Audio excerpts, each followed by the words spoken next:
शांति भाई जी। ओम शांति ओम शांति। आज फिर मैं शंका समाधान कार्यक्रम में कुछ प्रश्नों को लेकर के आया हूँ जिनका आपको समाधान देना है। जरूर।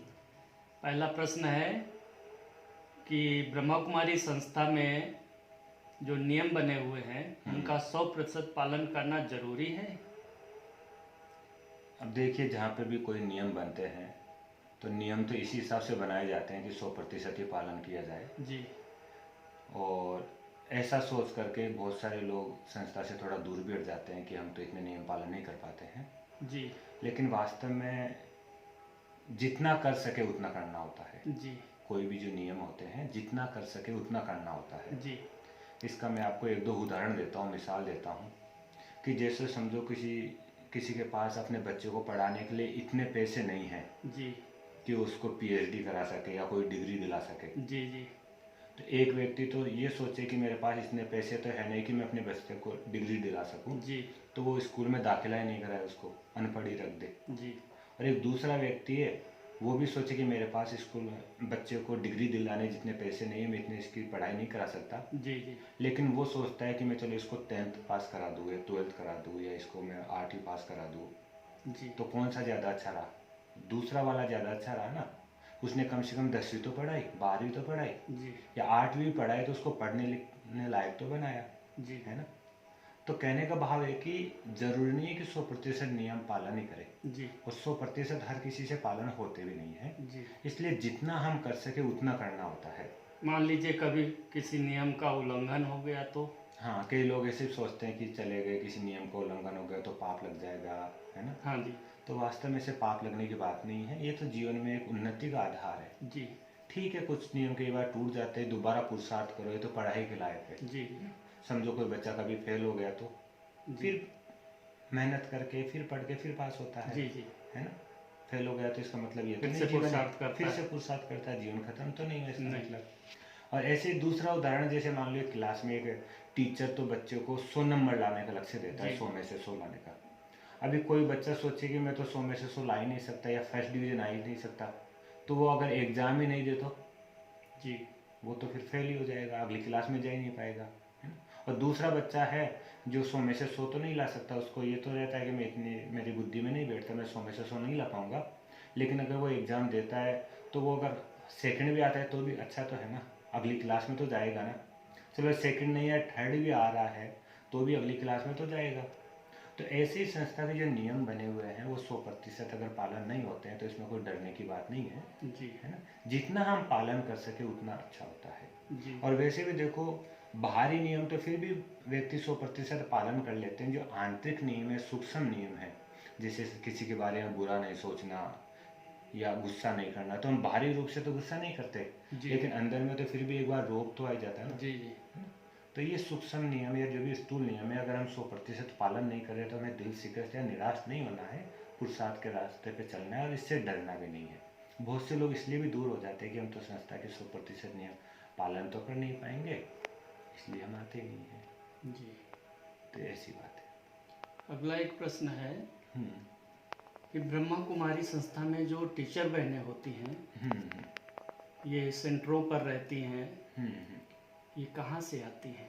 कहाँ से आती है, ये भी आपने सही प्रश्न पूछा। क्योंकि बहुत से लोग ऐसे सोचते पता नहीं ये बहनें कहाँ अनाथ आश्रम से आती है, या कि शादी नहीं होती इसलिए यहाँ पे आ जाती है, या गरीब परिवारों से कहाँ से आती है ना। जी, तो वास्तव में ऐसी कोई बात नहीं है, ये तो एक भाग्य की बात है ना।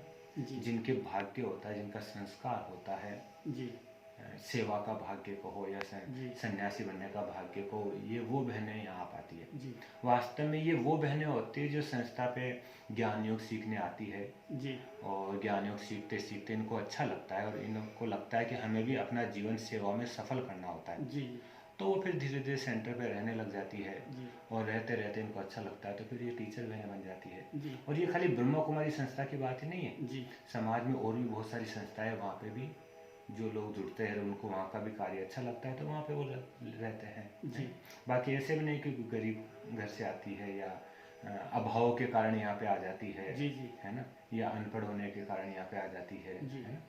वास्तव में अधिकतर सभी बहनें बड़े सुख सुविधा वाले घर से ही आती है। जी और हम देखते भी हमारी जो दादियाँ हैं, दादियों की अगर हम कहानी सुने जी तो ये उस समय भी इतनी पढ़ी लिखी बहनें थी, दादियाँ भी अपने ज़माने में 1936 से 1930 के दशक में या 1940 के दशक में जो हमारी प्रथम मुख्य प्रशासिका जिसको हम कहते हैं प्रकाश मणि दादी, जी जी वो भी उस ज़माने की, जहाँ पे महिलाएं उस ज़माने में पढ़ती नहीं थी, कन्याएं पढ़ती नहीं थी, उस ज़माने की 10वीं पास थी। जी हमारी जो मम्मा थी जो यज्ञ की मुख्य निमित्त बनी, जी जी वो भी उस ज़माने की 10वीं पास थी।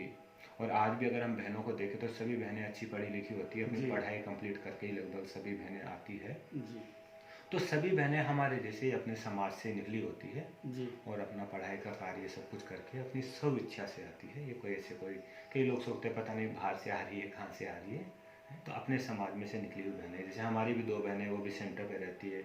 एक बहन ने बीकॉम किया है, दूसरी ने बीए किया है। तो दोनों ने पढ़ लिख करके उन्होंने अपना निर्णय लिया है कि हमें सेंटर पे रहना है और समाज की सेवा करनी है। जी तो ये बहनें हमारे समाज में से निकलती है, हमारे परिवारों में से निकलती है, जिन्हों को सेवा का भाव जागृत होता है वहीं से निकलती है। भाई जी, एक सवाल और उठता है इसी के साथ कि इन बहनों की ट्रेनिंग भी दी जाती है क्या? ऐसे अलग से कोई ट्रेनिंग वाला वैसे सिस्टम नहीं होता है, ये तो ज्ञान योग की धारणा की बात है। अच्छा ये एक तरह से ट्रेनिंग ही है, इन बहनों की बात नहीं। जो भी भाई बहन राजयोग सीखने आ रहे हैं तो राजयोग ही अपने आप में एक ट्रेनिंग है। जी अपने हम अपने देवी गुणों को कैसे जागृत करें, कैसे परमात्मा से योग लगाए। तो परमात्मा से योग लगाते लगाते, मेडिटेशन करते करते अपने आप ही आत्मा में वो गुण आ जाते हैं। तो अलग से कोई ट्रेनिंग वगैरह की ऐसी कोई आवश्यकता नहीं होती है। जी फिर भी बहनें और जो भी हम भाई लोग या फिर आने वाले जिज्ञासु वगैरह, तो हेडक्वार्टर में अनेक प्रोग्राम चलते रहते हैं, अनेक जी शिविर वगैरह चलते रहते हैं, कॉन्फ्रेंसें चलती रहती है। उनके द्वारा सभी वर्गों की अपनी अपनी ट्रेनिंग यहाँ पे जी। होती रहती है। और एक अगला प्रश्न है भाई जी, ये जो बैज लगाते हैं सभी टीचर बहने भाई, इस पे लिखा होता है ओम शांति, तो ये बैज कैसे मिलता है? हाँ, ये बैज वास्तव में संस्था का एक तरह से यूँ का मेडल है जी ना। जैसे मिलिट्री का मेडल होता है, ऐसे ये भी एक संस्था, जी हम रूहानी मिलिट्री कहते हैं, ये इस रूहानी मिलिट्री का मेडल होता जी है ना। और ये एक निशानी भी है हमारी। जी और दूसरा, ये हमें स्मृति भी दिलाता है कि हमारा लक्ष्य क्या है, हमारा उद्देश्य क्या है, इसलिए हम ये सब बेस लगाते हैं। जी ये बेस संस्था से जुड़े हुए कोई भी भाई बहन लगा सकते हैं, लेकिन जी। उसकी 1-2 कंडीशन होती है। पहली कंडीशन तो ये होती है कि वो भाई या बहन संस्था से लगभग 1 साल से जुड़ा हुआ हो। जी और दूसरा, इसके जो मोटे मोटे मुख्य मुख्य नियम है उसको वो पूर्ण रूप से पालन करता हो। जी जैसे कोई भी व्यसन का सेवन नहीं करता हो, जी या फिर नॉन वेज वगैरह ये तामसिक पदार्थ नहीं खाता हो। जी जो ऐसे ऐसे नियम है, अगर उन नियमों का पालन करता हो तो उसको ये बैच दिया जाता है। जी। तो ये बैच संस्था से जुड़ा हुआ कोई भी व्यक्ति लगा सकता है, लेकिन जो नियमों का पालन करता है, साल भर से पुराना होता है, वो बैच लगा सकता है। बहुत बहुत धन्यवाद भाई जी, आपको धन्यवाद। सभी प्रश्नों का हल दिया। शिव बाबा का धन्यवाद। ओम शांति।